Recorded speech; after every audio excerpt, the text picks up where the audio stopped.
یعنی تمہیں سوچنا یہ چاہیے تھا کہ دنیا اس طرح چلی آ رہی ہے کہ آدمی اس میں پیدا ہوتا ہے، بچہ ہوتا ہے، کھیل کود میں لگتا ہے، پھر جوان ہوتا ہے، جوانی کے اندر اس کے خواہشات، اس کے جذبات، اس کے خیالات، اس کا شوق مختلف ہو جاتا ہے، پھر ادھیڑ عمر کو پہنچتا ہے، ادھیڑ عمر کے بعد بڑھاپا آتا ہے، بڑھاپا آنے کے بعد پھر آخر کو دنیا سے رخصت ہو جاتا ہے۔ کوئی انسان ایسا نہیں ہے جو ہمیشہ رہنے کے لیے آیا ہو۔ اس بات پر ساری دنیا کا اتفاق ہے، چاہے وہ مسلمان ہو یا غیر مسلم ہو، ملحد ہو یا بے دین ہو، وہ جانتا ہے کہ ایک دن مرنا ہے۔ تو جب تم آنکھوں سے دیکھ رہے ہو کہ یہ انسان جو بھی آ رہا ہے وہ دنیا میں عارضی طور پر آ رہا ہے، جانے والا ہے یہاں سے، تو اس کا کوئی مقصد ہونا چاہیے۔ یہ ایک سفر ہے، اور جب بھی کوئی شخص سفر پہ روانہ ہوتا ہے تو اس کے سامنے ایک مقصد ہوتا ہے کہ میں فلاں کام کے لیے سفر پہ جا رہا ہوں۔ تو یہ دنیا جو ہے، یہ بھی دنیا کی زندگی ایک سفر ہے، اور اسی سفر کی منزلیں تم طے کرتے چلے جاتے ہو، چلتے جاتے ہو، یہاں تک کہ دنیا سے رخصت ہو جاتے ہو۔ تو کوئی مقصد ہونا چاہیے اس کا، اس زندگی کا۔ اگر مقصد صرف یہ ہے کہ بھئی کھا لیا اور پی لیا، سو گئے اور زیادہ سے زیادہ آرام حاصل کر لیا، تو تم میں اور جانوروں میں کیا فرق؟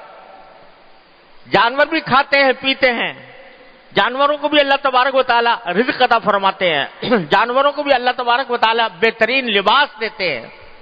ان کے لباس ایسے ایسے لباس ہیں کہ ان کو انسان قیمتی لباس سمجھتا ہے، بہت بڑے قیمت دے کر وہ حاصل کرتا ہے، اور اپنے آپ کو پر فخر کرتا ہے کہ میں نے وہ لباس پہنا۔ وہ اللہ تعالیٰ نے ان کو مفت دے رکھا ہے۔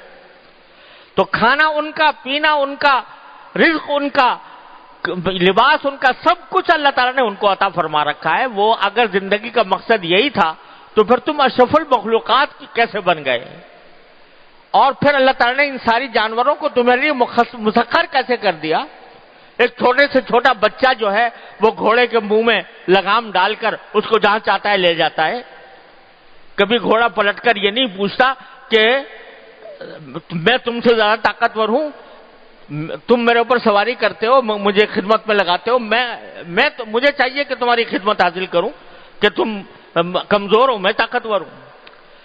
تو تمہارے اور جانوروں میں اور کوئی فرق ہے نہیں، سوائے اس کے کہ ان کا ایک مقصد زندگی کھانا پینا اوڑھنا بچھونا ہے، مر جانا ہے، لیکن انسان کا مقصد زندگی کچھ اور ہے۔ وہ کیا ہے؟ وہ قرآن کریم میں دوسری آیت میں بیان فرمایا، وَمَا خَلَقْتُ الْجِنَّ وَالْإِنسَ إِلَّا لِيَعْبُدُونَ۔ میں نے جنات اور انسانوں کو کسی اور کام کے لیے نہیں، صرف اس لیے پیدا کیا ہے کہ میری عبادت کریں، میری بندگی کریں، اس لیے پیدا کیا ہے۔ اور اسی بندگی کی وجہ سے اللہ تبارک و تعالی نے انسان کو ساری مخلوقات میں افضل اور اشرف قرار دیا۔ اشرف المخلوقات انسان ہے۔ اللہ تبارک و تعالی نے مخدوم بنا دیا ساری کائنات کا۔ اس کو سورج اس کی خدمت کر رہا ہے، چاند اس کی خدمت کر رہا ہے، ہوائیں اس کی خدمت کر رہی ہیں، سمندر اس کی خدمت کر رہے ہیں، دریا اس کی خدمت کر رہے ہیں، ساری دنیا کی مخلوقات اس کی خدمت کر رہی ہیں۔ افضل المخلوقات اللہ نے بنایا۔ تو مجھے لطیفہ یاد آ گیا کہ ایک شخص نے حضرت امام ابو حنیفہ رحمۃ اللہ علیہ سے مسئلہ پوچھا کہ میں ایک دن بیٹھا ہوا تھا اپنی بیوی کے ساتھ، ایسے ہی ہنسی مذاق کر رہا تھا، تو اسی ہنسی مذاق میں میرے منہ سے یہ نکل گیا کہ اگر تم چاند سے زیادہ حسین نہ ہو تو تمہیں طلاق، اگر چاند سے زیادہ حسین نہ ہو تو تمہیں طلاق۔